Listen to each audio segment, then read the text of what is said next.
The Round Tablet of Nalvage.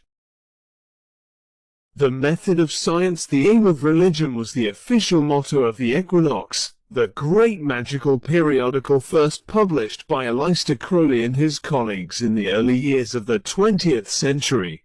74. This same phrase could also comfortably serve as the watchwords that describe what the art of magic is to me. Conversely, superstition has, in my opinion, no place in the arsenal of the modern magician. This, I believe, is especially true concerning the practice of enochian vision magic.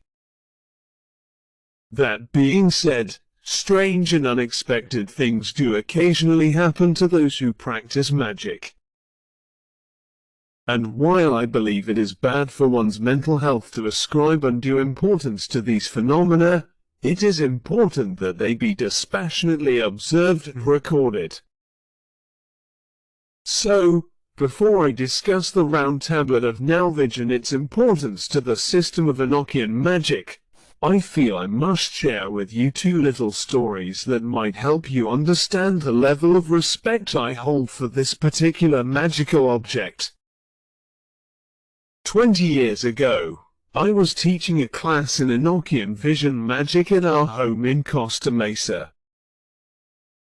This class was different from the enochian magic classes I had taught previously, for it was the first time we would study and experiment with using the Round Tablet of Nalvage. It was a foolish time to be starting an arts project like this, because our landlord had just informed us he was bulldozing our house in 2 weeks and building apartments on our lot, and we were deep in the midst of packing our things to move. Still, magic is magic, and life goes on. As you might imagine, we had some very interesting things in our garage, many of which we hadn't looked at in years. We did more reminiscing than packing. I didn't forget the black wax bishops in the oven, however, and checked on them regularly. It seemed they were taking a long time to melt, so I turned up the heat a little higher. Back out in the garage we found a stash of psychedelic artwork Constance had painted and drawn in the late 60s, when we were hippies living in the woods of southern Oregon. We hadn't seen them in 15 years. What a treat! We lingered over them for probably 10 minutes before I remembered the black wax bishops for the Round Tablet of Nalvage in the oven. Once he and the dog were evacuated, I called for Constance, and we proceeded to attack the fire. When I opened the flaming oven, I discovered that one of the bishops had slid to the side of the cookie tin and parts of it had melted down the outside rim. The wax had run to the bottom of the oven and dripped down upon the pilot light, which then became the eternal flame of Costa Mesa. There was nothing we could do to turn off the oven. Constance eventually had to turn off the gas outside, and with the help of baking soda and wet towels, we got the fire out. Now, I'm the first to confess that this story has less to do with magic and superstition and more with my own carelessness and stupidity. The accident did, however, serve to give me a healthy respect for the Round Tablet of Nalvage, a respect that in the last year has increased immeasurably. And that brings me to my second magical tale of Nalvage. As we'll soon see, there is much we know about the Round Tablet of Nalvage. What we don't know is how it was intended to be used. As I was preparing for the class series that inspired this course, I debated with myself how I was going to introduce it into our studies. After all, there is nothing in the source material that hints at what is to be done with it. Late in the afternoon, I prepared our living room temple for the evening's class. I went to the closet cupboard in my office and took down my black wax round tablet of Nalvage from the topmost shelf.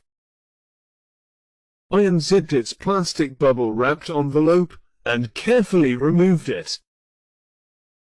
I had to admit, after all those years, it still looked magnificently magical. I took it into the living room and set it down upon the cover table. I sat down in my comfy chair, and in the warm glow of sunset, I meditated about how the round tablet of Nalvage fits into the system. I didn't get much meditating done, because the moment I closed my eyes I fell asleep. I awoke just a few minutes before people would start arriving for class. I still didn't know how or if I was going to use the tablet for the night's gathering. I went to my desk to turn off the computer and gather things for class, when I was startled by the sound of something smashing against my guitar, which was mounted upright in its stand near the open closet door. With the guitar strings still ringing, I turned to see that the tablet of Nalvage had flown from its shelf, ricocheted off my guitar, and was resting inches from my feet. As a reasonably rational man, I am of the opinion that there is nothing supernatural in the world, just natural things that have yet to be explained. I'm sure there is nothing I can say to convince the cynic that the tablet hadn't fallen naturally from the shelf because I hadn't put it there properly. Now, let's take a brief look at those dynamics and how a chant based on the round tablet of Nalvage can be constructed. The tablet of Nalvage is not really round. It is a square divided into 4 squares and surrounded by 4 outer bars. See figure. Nalvage told Ian Kelley that continents 1 and 2 are dignified, while 3 is not yet dignified, but to be dignified, and 4 is without glory or dignity. Nalvage described them in Latin as follows. Vita Suprema, the continent of joy. Vita, the continent of potentiality. Vita non dignificata, sed dignificanda, the continent of creation, and Vita est eshim hic, sed qui purpurit mors. Each continent contains 9 letters that, when read in various ways, yield words in the angelic language. In order to more easily see these words, I have separated the tablet into its component parts. See figure. Figure 62 shows how the letters of the continents are read to reveal the nature of the divine powers resident in the tablet. First, notice how the 3 letters of outer corners of each of the 4 continents all spell the enochian word meaning Godhead. If we put the words of each continent together, we arrive at phrases such as Continent 1. I admire sir. Continent 2. I adbab zna. Continent 3. I had saw grew. Continent 4. I had Saros, this rich tapestry of joy, movement, creation, and sorrow is contained and encircled by a counterclockwise whirl of the angels, Lua, Lang, Sach, and Urch. Concerning the tablet as a whole, Nalvage said, the substance is attributed to God the Father. Like the Holy Table, the round tablet of Nalvage, once decoded, displays divine and angelic words and names in perpetual motion in such a way that one can almost sense what is meant by the term choir of angels.